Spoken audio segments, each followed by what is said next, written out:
Well, Josh Allen, Gardner Minshew, Jamaal Williams, Hunter Henry, maybe a Jets wide receiver. Maybe these guys can win you a week. Maybe they can win you multiple weeks. Dare I say, Dave and Jamie, the waiver wire looks kind of loaded this week. Am I wrong? Compared to the past couple of weeks, I would say absolutely. Yeah, the last 2 weeks, it really hasn't been great on the waiver wire. And this week, I think we got some goods. Should be fun. Yeah. Last week we were telling you to pick up Hunter Henry, and you didn't. Not enough. He's only 64% owned. He's one of a few players that have just great upcoming matchups. 4 of his next 5 opponents are ranked 22nd or worse against tight ends. Josh Allen has 4 matchups against the bottom 10 defenses against quarterbacks in his next 5 games. And the one that isn't is Philadelphia, and they're not that good against quarterbacks. Frank Gore also has great matchups. Hey, the Bills have great matchups coming up. Jamaal Williams, he actually might have a tough matchup this week. Oakland, they're 8th in fantasy points allowed to running backs, but then Kansas City and the Chargers, those look good. So we got some guys to pick up. How you guys doing? Are you angry about the officiating last night? Yes. No. Angry to a degree, I guess I should say. Like, it's getting to be really annoying, like how much officials are taking over the game. And it's not just the Monday night game. How about in the Cowboys-Jets game? They're coming down the stretch. It's late in the fourth quarter, and there's a penalty on 5 straight plays. It kind of drove me crazy. There's just too much yellow on the field right now. Yeah, I guess you could go on a scale of 1 to Booger McFarland in terms of how mad you are about the penalties. Woo! Guy was melted down last night. But do not make Booger mad. No, apparently not. We'll talk about that game. How much FAAB are we spending on? Well, who are the guys that we're spending big FAAB on? I guess Hunter Henry would probably be number 1. So let's say you have. I like to do it with a starting budget percentage. I know some people like the remaining budget percentage. How do I know how much everybody has left in their budget? Exactly. It's very difficult. So how much should we spend on Hunter Henry, say? At least 20%. At the very minimum, 20%. That's the number I had in my head, too. Really? Okay. Yeah. Who else commands big FAAB? Jamaal Williams. How much would you spend on him? He's about 30% owned. No one else is more than worth. No one else is worth more than 15%. But I'll tell you, if you're desperate for running back help, here's somebody that you can potentially start right away. So I think he's close to 20%. If you really need that help at running back, make it over 15% on Jamaal Williams. I am Booger McFarland mad at Aaron Jones. I just want to throw that out there. Like, he 100% cost me. I lost in 2 matchups to Will Brinson. I could stand losing 2 matchups, but not to Will. That's the last guy that I wanted to lose 2 matchups to. And if Aaron Jones had just caught that touchdown, we've been 1-1. But I'm very mad. Okay, sorry. what about Josh Allen, knowing that 4 of his next 5 matchups are very good, and then I think maybe 5 because he's got Philadelphia in there, but the Dolphins twice in the next 5 weeks. I'm trying to get the matchups. I'm sorry. I have it for you. It's he has. Well, he's got Miami this week. He gets Miami, Philadelphia, Washington, Cleveland, Miami again. Yeah, so those look pretty good. I don't know about Cleveland; they'll be healthier at that point, but yeah, I mean, what do you think? Like, how much would you spend on Josh Allen? Let's say you own Jared Goff. You just you're struggling at quarterback. 10%. Allen worth 10%. Okay. I can't spend as much on him as I would spend on Cam, but he would be right behind Cam. So if I'm spending 10% of my budget on Cam, and I don't even know if I would even commit to that high on Newton, since we just don't know exactly how good it'll be when he comes back, Allen would be a step behind him. Yeah, I wouldn't. I'd say 7 or 8% on Josh Allen. I'd much rather have Josh Allen than Cam, so I'd spend more on him. It depends on what your situation is, I think. I think if you need a quarterback the this guy week, that's guaranteed to start. Right. Well, sure. If you need a quarterback this week or in even the next for the rest few of the weeks, season, they still may go with Kyle Allen as a starter. It's possible. I don't think they will, but I think Josh Allen is worth about 7 or 8%. Well, let's talk about this Cam Newton thing because he's only 51% owned, and they have a bye. And I think, last week, what were we saying about Hunter Henry, Robbie Anderson, and Jamison Crowder? We were saying, why are they owned in so few leagues? Think about how you felt about them on draft day. Hunter Henry was a 6th-round pick. Robbie Anderson a little bit after that. Crowder was a popular late-round pick. And then Crowder had a big game in week 1, and then Sam Darnold got hurt, and the ownership's plummeted, right? So they all did well, Anderson and Henry in particular. They all need to be added. I understand the Jets have a tough matchup this week, but those guys need to be added for the future. You could say the same thing about Cam Newton right now. You could say, well, how did you feel about him going into the drafts? He was my favorite draft day value. He hurt his foot in the preseason. It killed his season, but apparently he's going to be healthy and back after the bye. Jamie alluded to it. They have not committed to going back to Cam Newton. So I think it's a great question. How do you approach Cam Newton if you see him on waivers, if you have to put a FAAB bid on him? He's got huge upside. We know that. So what are you guys thinking right now about Cam? I mean, the way I wrote it in the column was 5% tops, for two reasons. One, because you don't want to spend money on something that just because they expect him to return to practice doesn't mean that they're going to put him back in week 8 as a starter, even if they feel he is their starter. It could be a situation of he's not 100% healthy. There's also the further risk of injury from a Liz Frank situation. And again, I think the biggest thing, though, is the reports coming out of Carolina that they may stick with Kyle Allen until they don't want to use him anymore. So I just think it's a little risky. The other guys you mentioned, I mean, Hunter Henry was going to step back into his job. The two Jets receivers were going to get their quarterback back to help their outlooks moving forward. Cam plays a position that's deep for fantasy, so you don't want to overspend on a guy that was struggling before he got the foot injury, or we don't know exactly when he had the foot injury, but was struggling. And so I just think that if you're talking about the quarterbacks for this week, he's third at best. Like if you take a long-term approach, it's hard to argue that Cam is better than Sam Darnold right now, given the schedule that Darnold has in front of him. Yeah, I mean, the schedule is good, but I guess you could think, and I just like to bring up the other side, right? You could think, come on, he's Cam Newton. There's no way they're benching him for Kyle Allen. That's bogus. But it's been a year that Cam Newton has been Cam Newton. We don't know what version of Cam Newton the Panthers are getting. And I think the Panthers don't know what version of Cam Newton they're getting. And I think it's smart for them to say, well, we're just not making a decision at quarterback until we absolutely have to. And since that's the case, I'm thinking that the Carolina Panthers are eventually going to turn to him, assuming that he's right. And I think Jamie's probably right on here that if you don't want to, you shouldn't overspend for Cam on his FAAB. But I see the matchups that he has during Deshaun Watson's bye week, Tom Brady's bye week, Russell Wilson's bye week, who's Aaron Rodgers' bye week, and I love him. And I might be willing to get him now and stash him now just for those matchups and to see what kind of upside he has left. Because when he is good and when he is healthy, the fantasy production is going to be north of 25 per game. So I don't know how comfortable I'd be leaving that on the waiver wire for somebody else to have.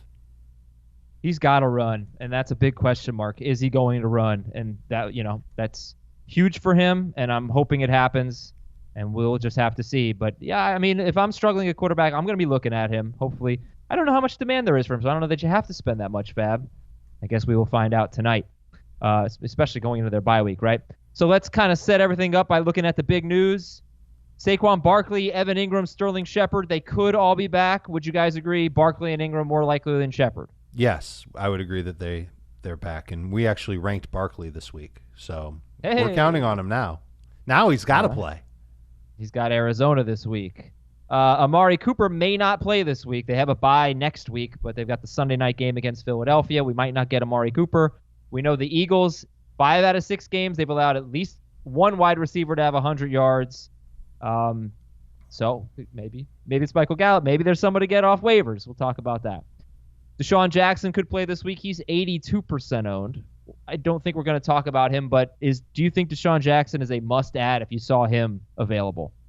Not a must-add, but if you have an open roster spot and there's nobody else available on waivers that you like, if you're talking about Deshaun Jackson, I think it's as much as it is a little bit of a better week on waivers in terms of some options that you could start this week, it's still one of those situations. If you're talking about Deshaun Jackson versus stashing Alexander Mattison or Tony Pollard or Gus Edwards or one of these guys that could be huge for you down the stretch, I'm not taking Deshaun Jackson. I'd rather play with that roster spot with one of these running backs that if something goes down, something happens to them, and you're spending 50% of your FAAB budget on them when you can get them for $1, I'd rather do that. I think it's kind of incredible that he's owned in over 80% of leagues. People have stuck with him for this long. Just more of an observation than anything else. I thought his ownership percentage would be way less, but he's not a guarantee at wide receiver. So I can understand people letting go of him even now if they wanted to go and pick up one of those handcuff running backs that Jamie was talking about. And he's at Dallas this week, and then at Buffalo, home against Chicago, and a bye, and then New England. He also has to deal with that crappy schedule. Cam Newton expected to return for practice. Marcus Mariota, do we know about him and whether or not he'll be starting? I'd be shocked if he started. See, I don't know. I think if the one thing that you're probably right. It'd be a surprise if he starts, but the fact that they haven't made the decision yet probably speaks to that they're going to go with Daniel, because otherwise it would just come out and said we're sticking with Marcus Mariota. They have the Chargers this week. Josh Rosen probably starting this week at Buffalo. Yay. I'll put over under halftime before he's out of that game. I guess I'll No. He's going to play the whole game. The Dolphins nearly screwed up their plan. I mean, Ryan Fitzpatrick almost won the game. Kenyon Drake for MVP? Will Dissly is likely out for the season. They have Luke Wilson, they have Jacob Hollister, and Ed Dixon eligible to return in Week 9. Nothing very exciting there at tight end for Seattle. Looks like Emmanuel Sanders and Sammy Watkins both have a good chance to play this week. They have a Thursday game against each other. That's Kansas City at Denver. The Jets activated Chris Herndon. Do you think he plays this week? He is getting the Patriots. It's a good sign that they activated him, because otherwise why would they, want to burn the roster spot? So, we'll see. He burned us last week with, hey, go get him as a streamer. Nope. No. Are you willing? I would be willing to get him with the idea of having him for the second half of the season, or Week 8 and beyond, when that schedule gets really good for the Jets. His timing to return could be great. So if you're kind of stuck at tight end but you have an answer for this week, you could stash Chris Herndon. Marquise Brown will play if he can practice this week. They're at Seattle. Then they have a bye. Chris Thompson has a foot injury. Do we have anything on Chris Thompson right now? Nothing. Other than you probably don't want to start him. I would say, yeah. San Francisco at Minnesota, at Buffalo. Yeah, I'd say no. And is it time, do you think, to pick up Kareem Hunt? He's 66% owned. No, unless you just, again, want to see what happens. But it's not like he's stepping into anything guaranteed. So he's in that same, I guess, category as the handcuff running backs, because if something does happen to Nick Chubb. But on their bye week, I don't know if this is the week to do it. There's no urgency to do it. Do you expect the following players? Todd Gurley at Atlanta. Not as of now. Devin Singletary against Miami. Hopeful, but not as of now. Phillip Dorsett and Josh Gordon at the Jets. Dorsett, probably. Gordon, hopefully, but again, not as of now. Yeah, I mean, Dorsett could be another good one on waivers. So, speaking of which, it's game time. It's Tully time, and it's time for your top additions presented by Tullamore players you should pick up off the waiver wire to help make your game time better. So we'll go through the list a little bit deeper later in the show, but go through the top 3 or 4 or so at each position. And Jamie, who are your top quarterbacks this week to pick up off waivers? The first 2 that are relatively available. I kind of cheated a little bit because I went over the 65% threshold, just barely. But Josh Allen and Daniel Jones, both great matchups. Hopefully Allen gets his guys back, at least Evan Ingram, because if he has 2 of Auden Tate and one of the other guys, most likely it's going to be Ingram, and Barkley back would certainly help, but the Cardinals stink. So, those 2 for this week would be my favorite options, Allen and Daniel Jones. Okay, give me one more name. I'll take a long-term approach with Darnold. Just not going to play him this week, but the schedule, as we talked about, gets really, really nice for him, and he looked great against the Cowboys. So hopefully, the guy that I thought was looking really good in the preseason before the bout with mono showed up in Week 6 and can show up for the rest of the way. All right, so it's Josh Allen facing the team that gives up the most fantasy points to quarterbacks, Daniel Jones. Now, let me ask you this about Daniel Jones, got Arizona. Arizona actually allowed the 4th fewest fantasy points to quarterbacks last year, and of course they are getting Patrick Peterson back this week. So I think the reason they gave up the 4th fewest fantasy points last year was because their run defense was so bad. But does the Patrick Peterson return, Dave, dampen your hopes for Daniel Jones? It's not just Patrick Peterson's return. It's also, is Evan Ingram going to play? Is Sterling Shepard going to play? And I think those 2 guys are huge factors. Let's assume yes on Ingram and no on Shepard. That seems the most likely. Then I think it helps Daniel Jones, and you could consider him a streaming option for the week. I'd rather have Allen. Would I rather just get Darnold now? Probably not. I'd rather start Daniel Jones and take my lumps, or hope to get Sam Darnold next week off the waiver wire or somebody else. I could be tempted to take Kirk Cousins ahead of Daniel Jones too. I think that there's a chance that he could end up getting some decent numbers against the Lions. Really comes down to who's available and who's healthy for Daniel Jones to throw to. Okay, Kirk Cousins, Joe Flacco, Andy Dalton, some other guys you might look at this week, and more on them later. Moving over to running backs. Dave, I'll give you the first word on running backs. Is it Jamaal Williams? Is he number one? Yeah, it's Jamaal Williams. He really stepped up in a great opportunity on Monday against the Lions. Thought he played great and didn't drop any touchdown passes, didn't fumble the ball away. I thought that Aaron Jones took like a really tough hit in the first quarter, and I wonder if that affected him a little bit. But pretty clear that he had the hot hand on Monday night. Packers can now go back to mixing and matching these guys and using whoever has the hotter hand. And Jamaal Williams is available in 2/3 of leagues. Makes perfect sense to go and get him.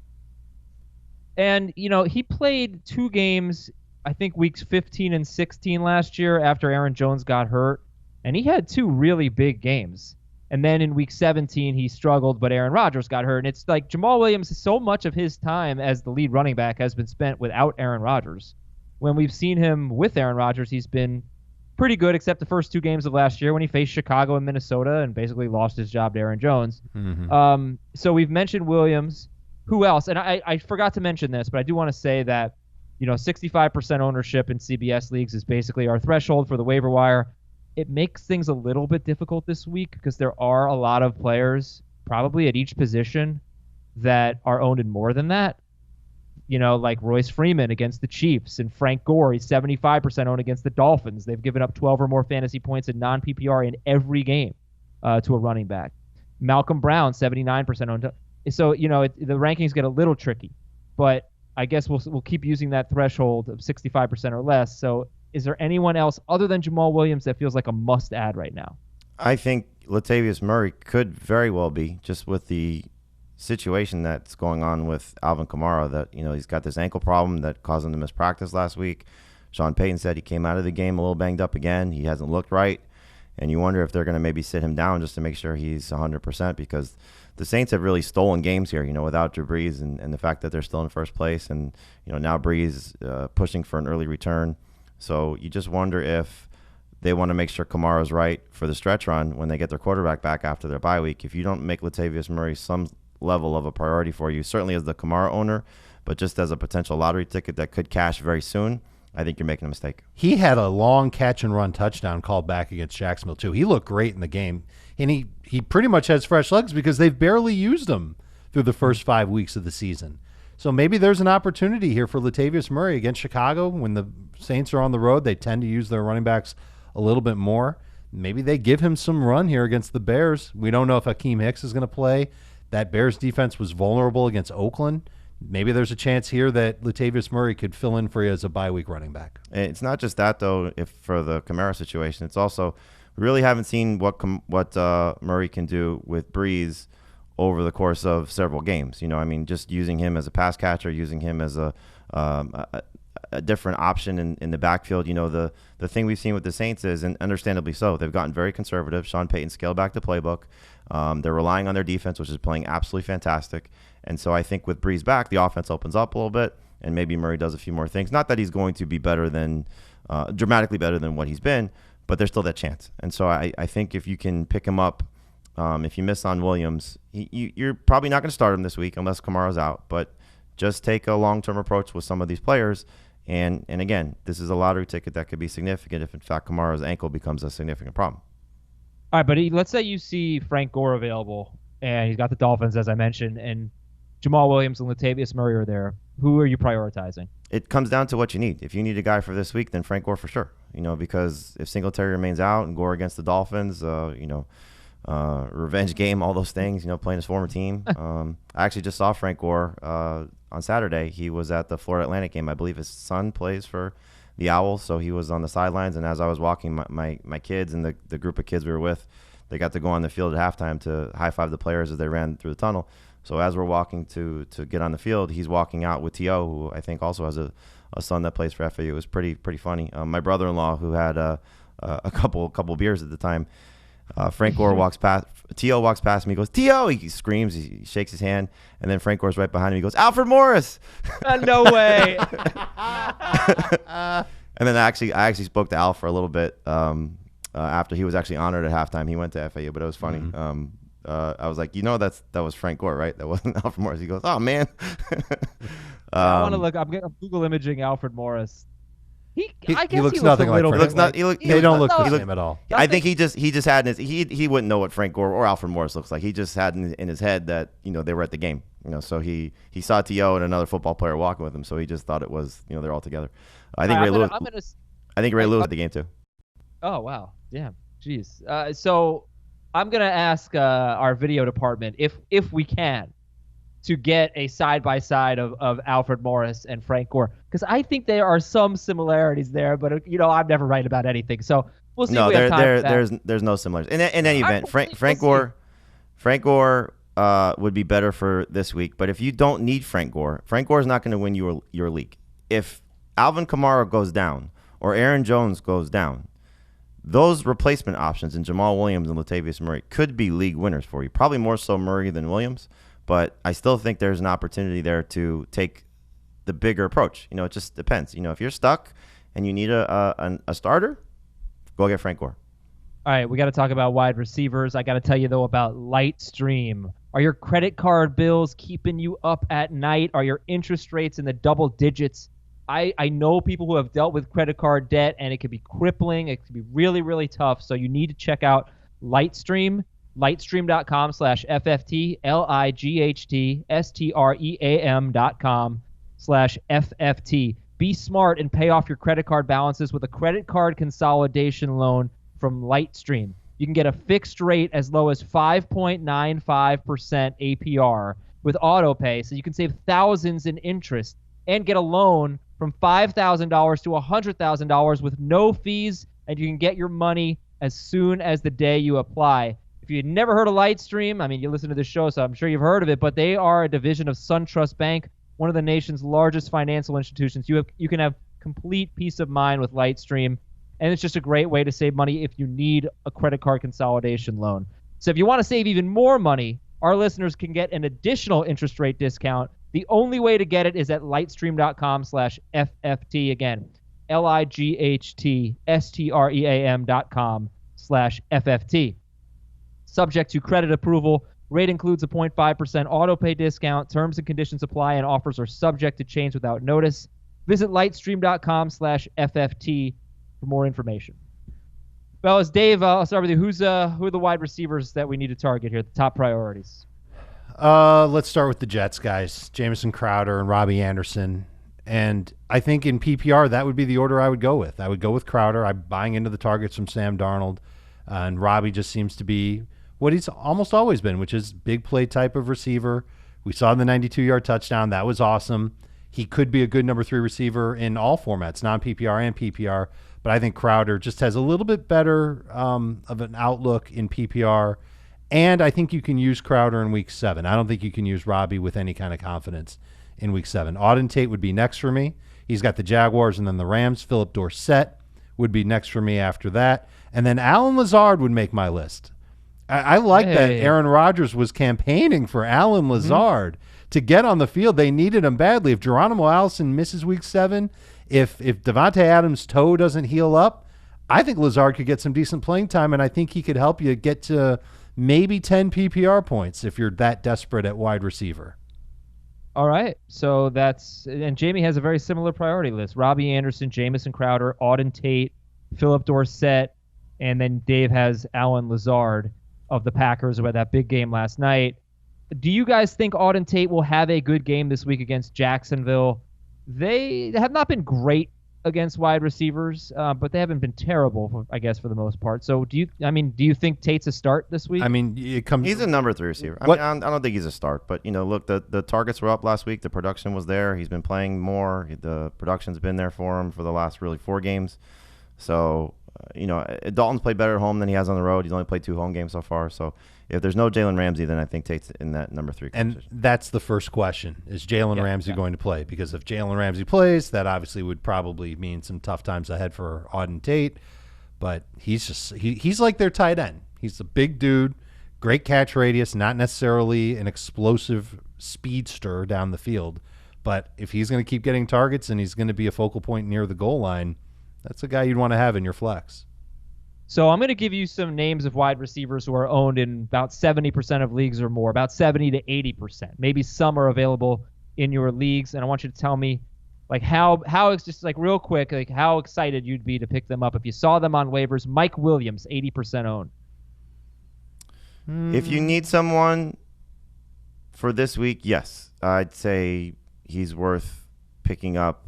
Not ahead of the Jets guy. Well, it depends. The Jets guys is more of a long-term approach. Mike Williams for this week is in a much better spot. And the nice thing about it is 25 targets the last 2 games. I mean, they're leaning on him very much. Can he score? In PPR, doesn't have to. That's all he did last year.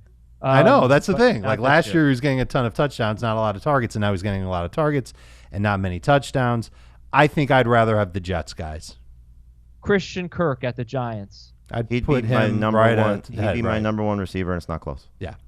Golden Tate against Arizona. Maybe he'd be number one, no? If you're talking for this week, he would be number 2. If you're talking long-term, he'd be behind the Jets guys. Because at some point, Shepard comes back, and then it becomes messy. Right. He's great for this week. Marquez Valdez-Scantling against Oakland. The only reason to pick him up is if both Allison and Adams are out. That's the only – because at this point, he's closer to a drop than he is an ad.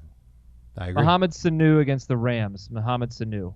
Great ad. PPR only. Very good ad for week 7. Good bench receiver as well. He would contend. I think I'd put him behind Jamison Crowder, actually. I think he'd be behind him. He'd be behind Robbie Anderson.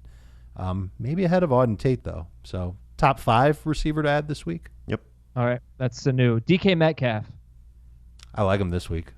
I like him moving forward, too. I just hope, the thing that's going to be tough with the Seahawks guys is even with this layout, I don't think we're going to see a spike in targets really for anybody. It's just that's the offense that they run, and I think you'll see Jerron Brown and David Moore. I keep confusing them because they are basically the same guy.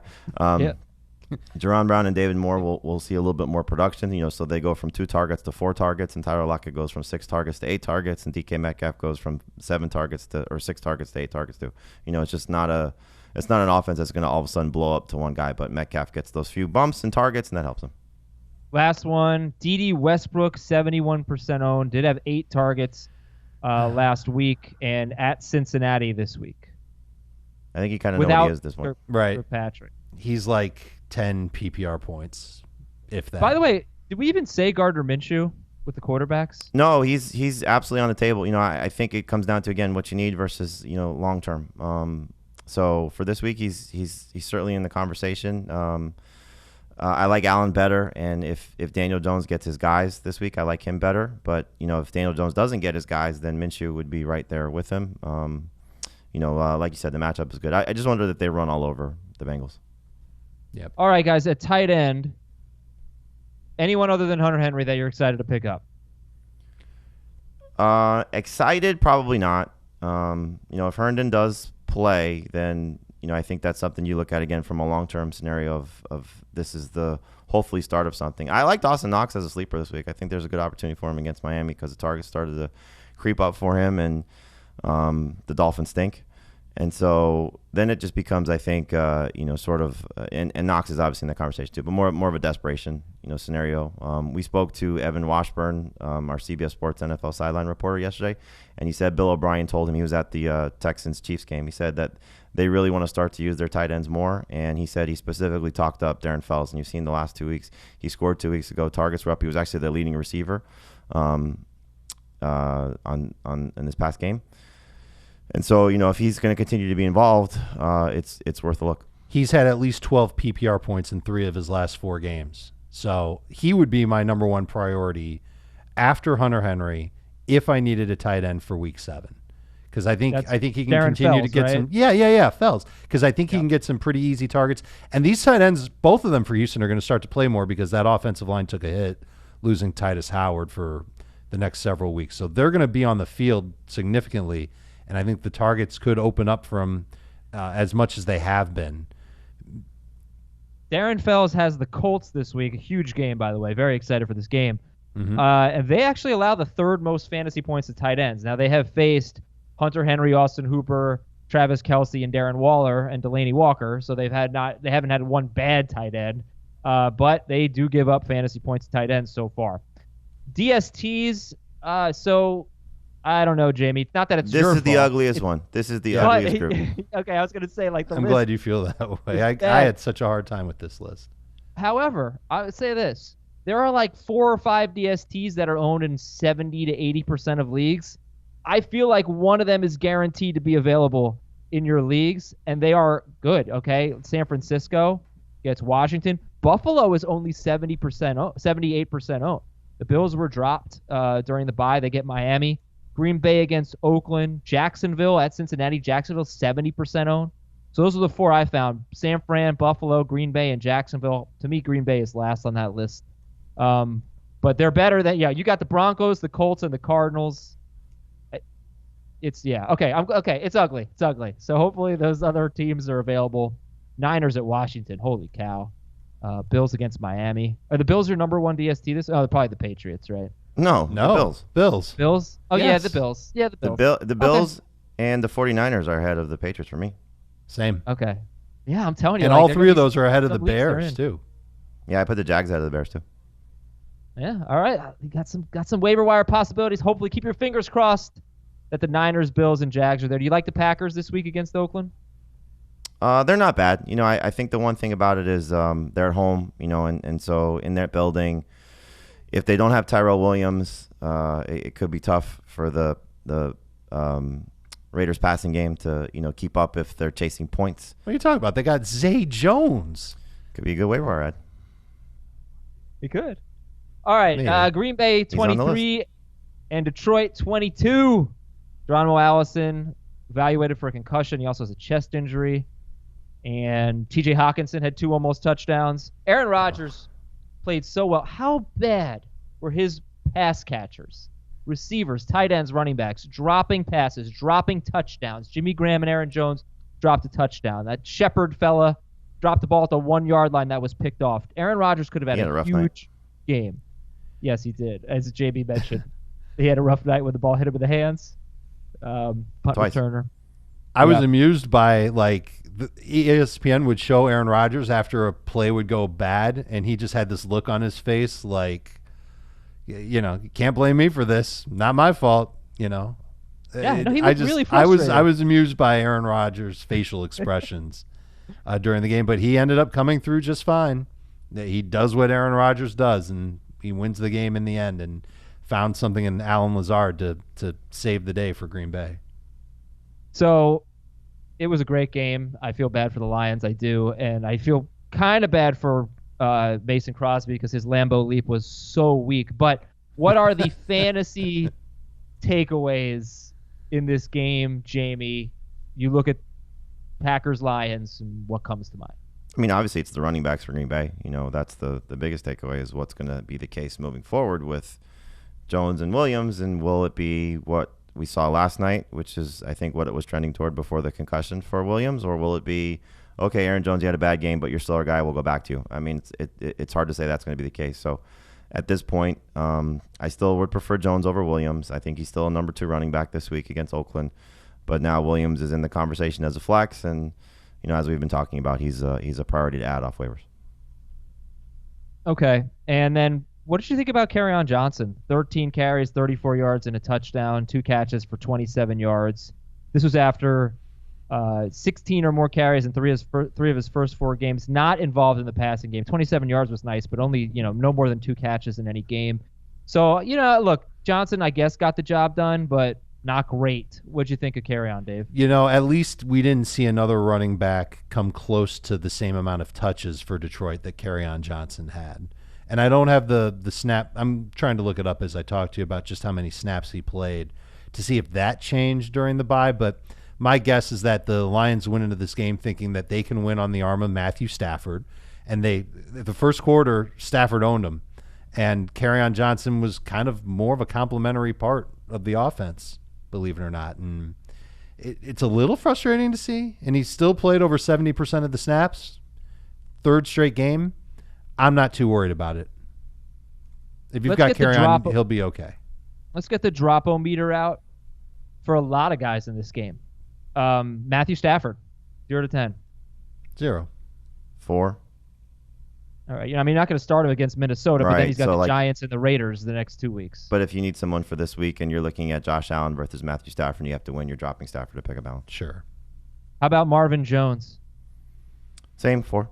I'd go a little higher. 5, 5.5. TJ Hawkinson dropped 2 touchdowns. Well, dropped 1 touchdown and got tackled at the 1-yard line. I don't think I'm dropping Hawkinson to pick up somebody like Dawson Knox or Darren Fells, but if Hunter Henry's available, then it's a 10. Sure. Yeah. Okay. How about Jimmy Graham? Oh, he Same. stinks. Same thing about Hawkinson. No. But he dropped a touchdown. He stinks. He's going to be good for like 4 or 5 points a week. But I know I know that Jimmy Graham's not great. But if Devontae Adams is still out, it's. I think Aaron Rodgers is learning just how bad Jimmy Graham is. He threw it. Yeah, if he had caught An that end ball zone in the target. end zone, Yeah, right. what If he an catches awesome that, throw it's that different. was. But Yeah, but the same thing. He's not dramatically better than Knox or Fells or any of those other guys. So if it doesn't make sense to make the move unless it's just an open waiver spot. I'm getting away from him. I'll make the move. Give me Fells. Give me Knox. Give me Jack Doyle. Give me anybody. You could host Family Feud. give me Fells. Give me Knox. All right. Show me a crappy old tight end. Pittsburgh 24, Los Angeles 17. Woo! What a game. Let's see. James Conner, a little banged up, should be fine going after the bye. Dr. David Chow doesn't think it's anything too serious. Oh, Juju Smith-Schuster. One catch for 7 yards. This was not a pretty offense. But I think Joe Polito works for us. He's a social media guy. He is so funny on Twitter. And he wrote, Pittsburgh's offense, first down, dink. Second down, dunk. Third down, dunk. So anyway, what are your fantasy takeaways from this game, Dave? Pittsburgh over the Chargers. I was thrilled to see James Conner have the game that he had. I'm still waiting for him to have several games in a row with a good rushing average. But maybe I'm just nitpicking him here because he's getting it done in the passing game as well. And the Steelers are finding ways to keep in games without having a good quarterback. And it's obviously hurting their receivers. I mean, Deontay Johnson led their receivers in yards with 14. That's not very good. But Mason Rudolph, you think, is back after the bye, right? Yeah, I think Mason Rudolph will be back. I think he'll be a step better than Devlin Hodges, of course. But I don't know if this means that Juju's going to – I don't know if he's rebounding to the point where he's getting 10 targets a game, catching 8 of them, getting 90 to 110 yards, and having a chance to find the end zone. I think this could end up being just a lost year for Juju. So, Jamie, let's focus on the Chargers now. Really, storylines aplenty with the Chargers. The running backs were terrible. Keenan Allen has had 3 awful games in a row. A combined 11 catches for 99 yards on 17 targets. I feel like this is I'm just waiting for the "we need to get Keenan Allen more involved" quotes. Hunter Henry with a huge game.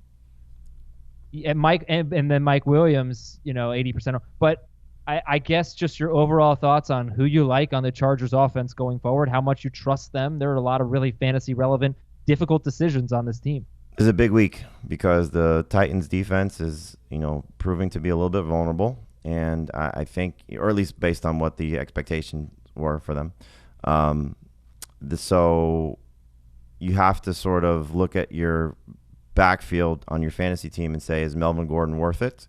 Is Austin Eckler worth it in terms of starting them? Because Gordon has obviously struggled in the 2 games that he's played, and Eckler's, goes from 15 catches one week to 3 the next. So I still think he's worth starting in PPR. I would probably put Gordon in the flex range right now. So a little bit unfathomable to think that you'd probably starting Frank Gore and Royce Freeman over Melvin Gordon this week, just with their respective matchups or situations. But that's the case. And then in terms of Allen, like I said, I think he's a buy low candidate. You go 3 straight games where their offense looks good and he's averaging 10 plus targets a game, and then you go the last 3 where he's under 10 targets. And the Miami game, okay, they kind of just went through the motions when they came. The Broncos game, he gets Chris Harris and bracket coverage, and Phillip Rivers sort of does some atypical things and not necessarily challenging some tough spots. And then against the Steelers, it just goes completely away from him. So you're right, Adam. There'll be a squeaky wheel performance probably coming sooner rather than later, or conversation sooner rather than later. But now you have Hunter Henry in the mix, and so we see how that's going to operate because there's a lot to like about him, at a thin position. I still think Mike Williams is in that number 3 receiver conversation too. So I think when you look at the Chargers, and I wonder if we look at the Chargers and say the Rams, the offensive lines are big issues here. And when you look at matchups for the passing game for Phillip Rivers in particular, do you want to start looking at how the pass rushes are? Because the next 3 opponents they face, the Titans, the Bears, and the Packers, are all in the top 9 in sacks, and the Bears would be much higher than that if they didn't have a bye. The Packers and the Titans are both 6th with 18 sacks this year, and the Bears have 17. So considering how much the Steelers got after them, is that something to consider? That's their next 3 matchups: at Tennessee, at Chicago, and home against Green Bay. And I know the Bears and the Packers have good pass rushes. I don't really know about the Titans. The Titans are a little bit inflated because of some of the games that they played. So they beat up Cleveland in week 1, and that offensive line has proven to be bad. They got 3 sacks on the Colts. That was a little surprising. But then 5 against the Falcons and 4 against the Bills. They beat up on bad offensive lines. Yeah. And here come the Chargers.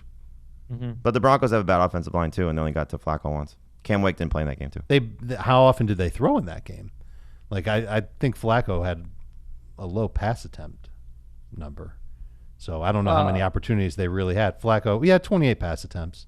So not terribly low. Yeah, I don't think you could trust Rivers. He came out of the game against Pittsburgh with a decent fantasy performance, but a lot of that was garbage time. It's in Tennessee. So I think it's one of those situations where you still trust Keenan Allen. You obviously trust Hunter Henry. Mike Williams, number 3 receiver, and the running backs get downgraded. So they're just not playing very well, and the offensive line is a huge part of it. I also think it's kind of the way they're operating. When they didn't have Melvin Gordon, they were playing a little bit more up-tempo and throwing the ball a little bit more because they didn't have their bell cow. And so now it's almost like they have been forcing the ball to Melvin Gordon, which has been a little frustrating to watch.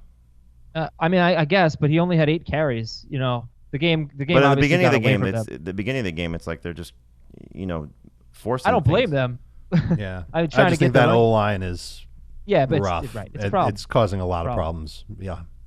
Melvin Gordon or Kerryon Johnson rest of season? Kerryon. Yeah. Okay, Melvin Gordon or Todd Gurley? Injured Todd Gurley. Gurley. Not knowing how long Gurley will be out, I'll take Gordon, but that's ugly. LaShawn McCoy or Melvin Gordon? Gordon. Melvin. All right. So we got to talk about who to drop. But first, I hope you're watching youtube.com/fantasyfootball today. Let's see how similar Frank Gore and Alfred Morris, they don't look at all like they're nothing. What was I thinking? They don't look anything alike. That's no, and terrible. You're sober. Yeah, I am sober. Wow. No, nothing. God. Well, in the picture they're showing, they are both wearing shoulder pads. Maybe that's what. At one point, you're short they both played for the 49ers, not at the same time. Wow. Okay. Well, thank you to our video crew for making a note on Alfred Morris. For those of you looking in deeper leagues, I asked him if he's still making the rounds to try out for teams, and he said the Giants wanted him to come in over the weekend. And he said he asked if they could wait until Monday because he wanted to go to the celebration at FAU for himself, where they were honoring him for his time there. And they obviously said no because they signed Buck Allen. So he said he's still waiting for the right opportunity. All right. Well, speaking of Buck Allen, we'll say his name out loud when we talk about the waivers, but we won't really tell you to pick him up or anything like that. We're going to take a break on fantasy football today and get into who to drop and the rest of the players that you need to add for Fantasy Week 7 and going on. Fellas, I'm going to give you some players on the drop-o-meter, I guess. Well, you just tell me drop or keep. The dropometer, you mean? I don't think we have to do a 0 to 10 or anything. Just tell me like 0. You know what? Fine. Drop-o-meter. Mecole Hardman and Demarcus Robinson. 10. I don't know if they're straight up 10, but they're pretty close to 10. I'd say 8. Curtis Samuel. 6. 4. Ronald. I probably would prefer to hang on to Curtis Samuel through the bye, but if he's, the worst guy on the bench, he goes. Ronald Jones. Bye week. 2. 4. Drop him if you need a rush. Jared Goff at Atlanta. 0. Yeah, 0. Malcolm Brown at Atlanta. 0. 0. Well, I guess 2 if we find out Gurley's back. Gerald Everett at Atlanta. 7. And it's not like his playing time really changed dramatically last week. It just targets weren't there. No, then that's the thing. Not Like nearly as many routes. I'm not getting away from Gerald Everett after a game where Jared Goff threw for 75 yards or whatever it was. I'm not getting away for Gerald Everett for Dawson Knox, I guess. Yeah, I agree. That's fine. I would say I'll take Fells ahead of him. 2. I win. Okay. Delaney Walker. 10. 3, 10. Okay. Very different there. Phillip Rivers. 10. 10. I think we're getting close to that point for him. He was great to start the year. His line's falling apart. I would say a 7. I think you got to go Josh Allen ahead of Phillip Rivers this week. I go Allen over him. I go Daniel Jones over him. I would go with Minshew over him. He's a sit, but is he a drop? Yeah, I mean, I don't want to carry him as a second quarterback. Okay. All right, onto the waiver wires. Here are those quarterbacks. So let's look at the check to see if they're available category. They're owned in more than 70% of leagues, these guys. Jimmy Garoppolo at Washington. They allow the 6th most fantasy points to quarterbacks. Jacoby Brissett against Houston. They've allowed 3 touchdown passes in 2 straight games, but only one big game this year, and that was Matt Ryan against Houston. And Gardner Minshew at Cincinnati. They allow the 5th most fantasy points to quarterbacks, and they just lost cornerback Dre Kirkpatrick for a month. So we're looking at Garoppolo, Brissett, and Gardner Minshew. Are they better than Josh Allen this week? I think Brissett has the chance to be. No, Allen's better than all those guys. You know what he did against Miami last year? He was amazing against Miami last year. year. He had 77 fantasy points in 2 games. He's had one game this year with over 20 fantasy points. They're going to be able to run on Miami. They weren't able to quite do that against Miami with the same type of success. I think Josh Allen is a top 12 quarterback this week. I think Jacoby Brissett is too. I think Brissett can be a little bit better.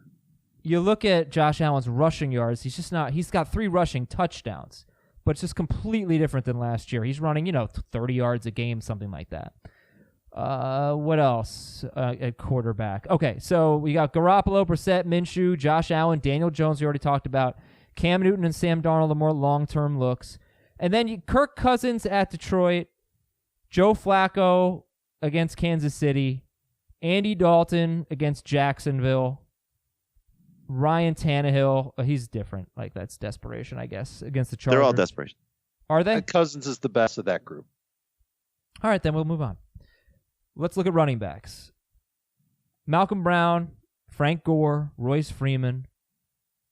These are 75 and up, 75 to 79%. How would you rank them if you saw them on your waiver wire? Malcolm Brown, Frank Gore, Royce Freeman.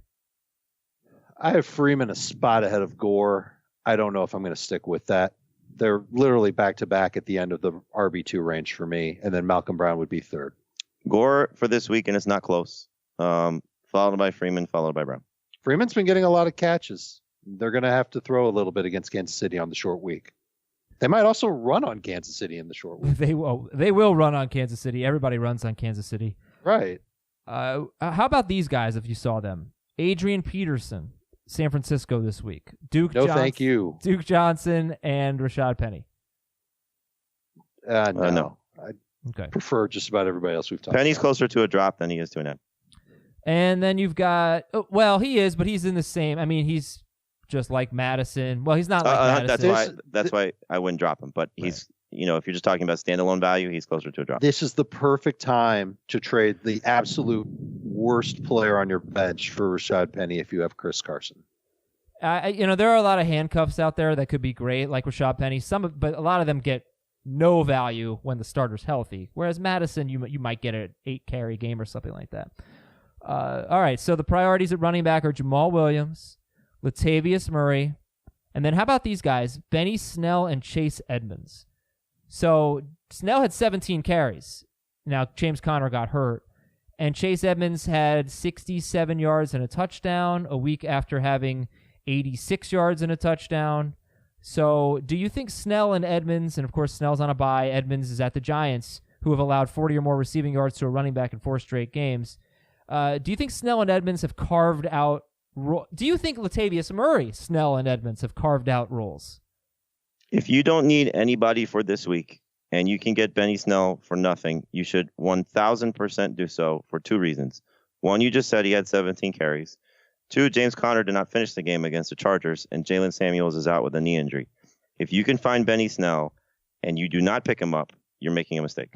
Jeez, you're very harsh. He's worth the speculation for sure. But yeah, I also think that Chase Edmonds has carved out that role that you're talking about. The only thing that concerns me about Chase Edmonds and the role that he has is what happens when Christian Kirk comes back, because they were using both running backs on the field at the same time, and they had Edmonds split out several times in that game. But I think that they've learned that they've got something with Chase Edmonds that they can roll with. This offense is a little bit different than what it was to begin the season. They're leaning on these running backs a little bit more. And I think Chase Edmonds could have an Alexander Madison-ish type of role here, potentially the rest of the way for Arizona.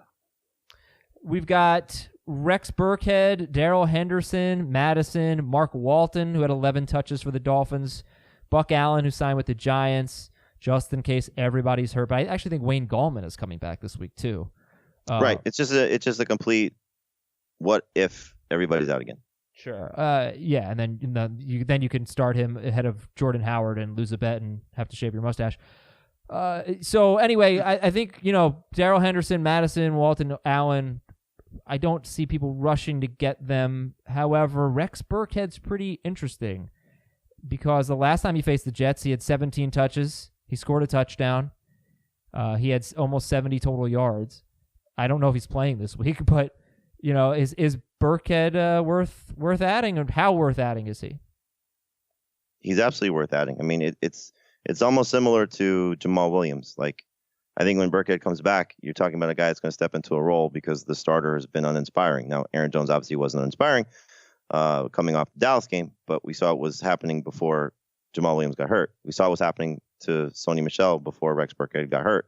So if you can pick up Rex Burkhead now, just in case, it's not a bad move to make. I feel like there are so many other players, including at running back, that I'd rather pick up now. I don't feel like there's any urgency to pick up Rex Burkhead. Yeah, but then he has he's healthy and he plays well, and you're saying I could have got him for 1% of my FAAB budget. Now I got to spend 10. But are we a week away from that being the case, or are we 3 weeks away from that? It could be this week against the Jets. That's why you speculate. It could. That's how you win your league. Or he could be inactive again. I think I would go this Tuesday and Wednesday without making Rex a priority. And then if he starts to practice and by Friday it looks like he's going to play, then I think that you could double back for him and just add him then. Yeah, I think you do the smart thing, though, and you get him while he's cheap and then not have to wait till everybody finds out. He's going to be just as cheap on Friday. When everybody finds out that he's active, and then he's going to be more expensive than when you could have gotten him for nothing. Yeah. Again, that's how you win. You speculate ahead of time. Well, but that's how you win, but also you could be wasting if he doesn't play, you could be wasting a roster spot. Well, you're not cutting anybody of significance. You're just, if you have an open roster spot, that's what you do. All right, so hold on. You made a really good case for Benny Snell. I loved what you said about Benny Snell. Yeah, you take Snell over him. Okay, and now Latavius Murray. Take made a great case for Latavius Murray. Which one are you taking first? I'm taking Murray over him because he's playing this week. Right. Okay, what about Chase Edmonds? Yeah, I'm taking all those guys over him. But we're talking about not every player is going to be available. And if you go just straight on the list that I give or what everybody else gives, you're going to find Rex Burkhead buried behind those guys. Exactly. So that's why he's not a priority. But he is still somebody that if you have an open roster spot to play with, you take chances on these type of players. Yeah, I agree with everything. I agree with everyone. And I just want to say, Burkhead in 4 games, he had 13, 7, 17, and then 1 touch against the Bills. But, he was banged up. He got hurt that game. Yeah, and so 13, 7, and 17 touches, played well. So, okay.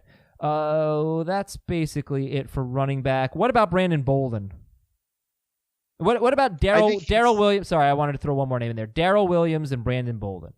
I think they're both big-time risks to start, but we do know that Brandon Bolden has given you decent numbers each of the last 3 weeks because he's been in the end zone, the touchdown guy. Yeah. I don't think anybody is going to start Brandon Bolden this week unless they're absolutely desperate.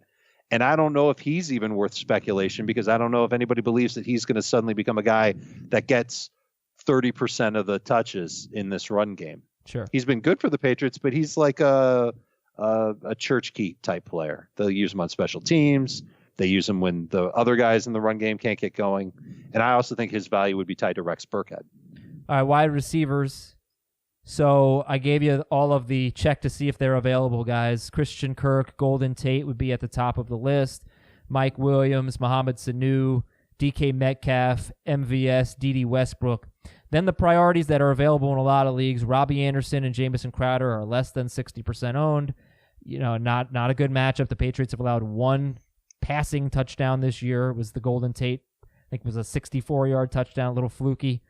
Auden Tate, then, is Auden Tate number one for this week of the guys who are owned in less than 65% of leagues? To start? Yeah. Yes. In non-PPR, yes. I'll take Crowder in PPR. Okay. Yeah, I'll take Tate in both. Better matchup. And then, that's for sure. Phillip Dorsett, 48% owned. I'm just thinking about how we felt about him a few weeks ago. And yeah, I think between him and Jacoby Myers, you should be taking a look at both Patriots guys because, first off, there's an opening right now because of Dorsett's absence, so that would help Myers if Dorsett and Gordon is out. But if Gordon's out, now they're both going to play a lot more. And like you said, Adam, Dorsett, the last few weeks prior to him getting hurt, he was playing much better in the games without Antonio Brown. And they need help in their receiving core. This is going to be start the clock on the trade deadline and who the Patriots are going to explore. AJ Green and Emmanuel Sanders, the two guys that are going to be on the block. They're going to be in the market for them. And now you're hearing the potential of N'Keal Harry practicing. And that's another guy that you take a long-term look at as well, just with the chance of what he can be when he's healthy. In deeper leagues, I think Myers is a good one to speculate on. He's looked good. He looked good in the preseason. He looked good last week. I think there's some trust developing between him and Brady. If he's out there, you could put him on your bench. And Julian Edelman's been battling a chest injury. If he goes down for an extended period of time, then that would be huge for Myers. All those guys could step up and play big. And the last time the Patriots faced the Jets, 3 wide receivers for the Patriots scored 8 or more non-PPR fantasy points and 14 or more PPR fantasy points. So you had 3 wide receivers who were basically number 2 at worst. I know I've been the Josh Gordon guy since he got reinstated. I've been so excited about him. Not the only Josh Gordon guy, but he's been my guy. He's killing me in fantasy this year. I guess at this point, I can't believe I'm saying this. I really wouldn't be surprised if they're both healthy and playing. I wouldn't be surprised if Phillip Dorsett is better than Josh Gordon. I get that. That's how I feel at this point. I think he's more explosive. I think you've got to get Phillip Dorsett. He had 9 targets last time out. He had 7 targets the game before that. So, he'd be a pretty big priority for me. Yeah, I don't know how excited the Patriots are about Josh Gordon because they've seen what we've seen. Yeah, it's been bad. All right, other guys. Dante Pettis. I don't know, Jamie. 6 targets. That's pretty good. Why Pettis over the other Niners guys? His playing time's up. He's had the chance for 2 catches inside the red zone the last 2 games. One probably would have gone for a touchdown 2 games ago. Last week would have probably fallen just short of it. But now Deebo Samuel's banged up with a groin injury and they're playing the Redskins. So I still think Marquise Goodwin, I'll keep saying this, I think the ceiling's higher for him most weeks just because of his big playability. But in terms of what Pettis is doing, the routes that he's running, I think he's starting to build towards something. And so I would take a speculative look at him. But also, I think if you're stuck this week, he could be a decent number 4 receiver. Season high, 71% of the snaps played for Dante Pettis last week. And facing the Redskins, they give up the 7th most points to wide receivers. And the week before, he played 63% of the snaps, which was at that time a season high, and that was coming out of the bye. So I think Pettis is that guy for San Francisco. All right, about time. Cole Beasley, Jaron Brown, Darius Slayton, Adam Humphries, Zay Jones, Duke Williams, Alan Lazard, Deshaun Hamilton. Anyone in that group really stand out? Let me read the names again. Cole Beasley, Jaron Brown, Darius Slayton, Adam Humphries, Zay Jones, Duke Williams, Alan Lazard, Deshaun Hamilton. Beasley with his matchup against Miami, and he's one of those guys that what the floor is. It's basically like 9 or 10 PPR points. So he's going to be somebody that if you're stuck deeper leagues, that he can give you a safe number and you're not going to get crushed with the boom or bust type of receivers that can, go without a catch. Like a Darius Slayton, for example, or maybe Lazard, just with the fact that maybe his playing time's up, he doesn't necessarily do much with it. But the matchup is so good against Miami, and I think Josh Allen's going to come out and have a good game. His role is locked in. So I like Beasley's floor. Not a very high ceiling, but sometimes the safe play is the good play. I think the higher ceiling is with Lazard, believe it or not. See, I would say it's with Slayton if there's no Sterling Shepard, because the matchup against the Cardinals is good. And I would guess Patrick Peterson, if he's going to move, he would move with Golden Tate, not Slayton. It's possible. But Allen Lazard gets Oakland, and if his playing time rises after what he did in the fourth quarter and the Packers are just out of wide receivers then he's going to get a lot of playing time. And I think Lazard could be a little bit better than Cole Beasley. Could get you 10, 11, 12 in PPR. Yeah, again, I think that's a floor ceiling play. I would agree. I think his ceiling is higher, but I don't think his floor is anywhere close. I also am a little curious. I don't know how much of a rush I'm going to be to add Zay Jones or Adam Humphries, but I'm curious to see how Zay Jones is used in Oakland, and I'm curious to see how Adam Humphries does if Ryan Tannehill is the quarterback. We know that Ryan Tannehill loves to check down, leans on the slot. That's what Adam Humphries has been doing, and Humphries got some targets and catches from Tannehill in the fourth quarter on Sunday. So I think that there's a chance for Humphries to actually be a decent PPR stash in those deeper leagues. I want to remind everybody we have our Apple Podcast mailbag tomorrow and on Saturday. So if you have a question, great way to have it answered on the show is by leaving us a 5-star review on Apple Podcasts, and answer a question, and we'll go ahead and try to read that on the show. We also have a new Facebook contest this week on the Fantasy Football Today Facebook page. Who's the best draft day decision that you made this year?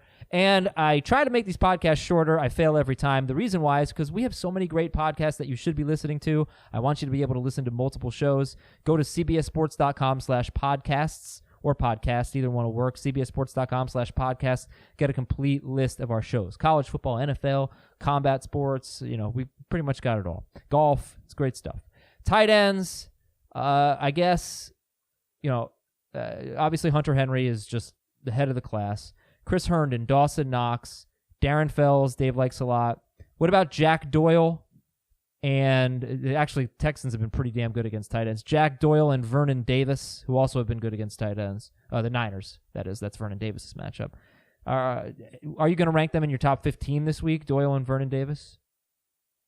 Doyle might make it in PPR. 2 of his last 3, he's given you at least 8 PPR points, which is pretty darn good for a tight end these days. Okay. So then I guess it's really just a matter of do you want Jared Cook and TJ Hawkinson and Jason? We're actually kind of interested in Jason Witten if Cooper doesn't play, because he had a touchdown call back and it shouldn't have been called back, and he had 5 catches for 57 yards. Those guys who might be available might even get dropped. How do you feel about that? Witten clearly benefits if there's no Mark Cooper. Right. Yeah, he's got the Eagles. Or if there's no Randall Cobb. I think that might matter even more. Sure. Yeah, it's not a bad option. And then Jared Cook at the Bears. Yes or no? Look, it's hard to argue with the production in the last 2 weeks. He's found the end zone twice. And so, this is more of a, not necessarily to use him for now, but if Breeze comes back sooner than the initial timeline, hopefully that's when we start to see the best of what Jared Cook can offer. Hey, wait a minute. Did we talk about Red Ellison? No. As a 1 week tight end special? Yeah, I didn't put him because at this point I'm expecting Evan Ingram to play. Yeah, if Ingram plays, obviously, but if Ingram doesn't play, it's Arizona. And he had 7 targets last week. Yeah, that's a great call. And Tyler Higbee led the Rams in receiving. So I want to throw that out there. He's at Atlanta, so, it's desperation, but maybe there's something there. DSTs we already talked about. I hope you can get the Jaguars, the 49ers, the Bills, not in that order. The Bills, the Niners, and then the Jaguars, I think. Yeah. I kind of like the Eagles. They're 52% owned. If there's no Amari Cooper, then their biggest liability can't be taken advantage of quite as easily. I guess so. You're right. Their pass defense is so bad. That's it for the show. Thanks for listening, everybody. Wait. Oh, there goes that. Dave, I think we need to figure out a new outro. Yeah? What kind of outro? I don't know, but let's think about it tomorrow. Let's make this our last song. No, I don't even want to do it. I'm not feeling it anymore. Okay. It's old news. Well, a new outro to debut on Thursday, the next time Dave is on the show. Thanks for listening. We'll talk to you Wednesday. Bye. What did I just say?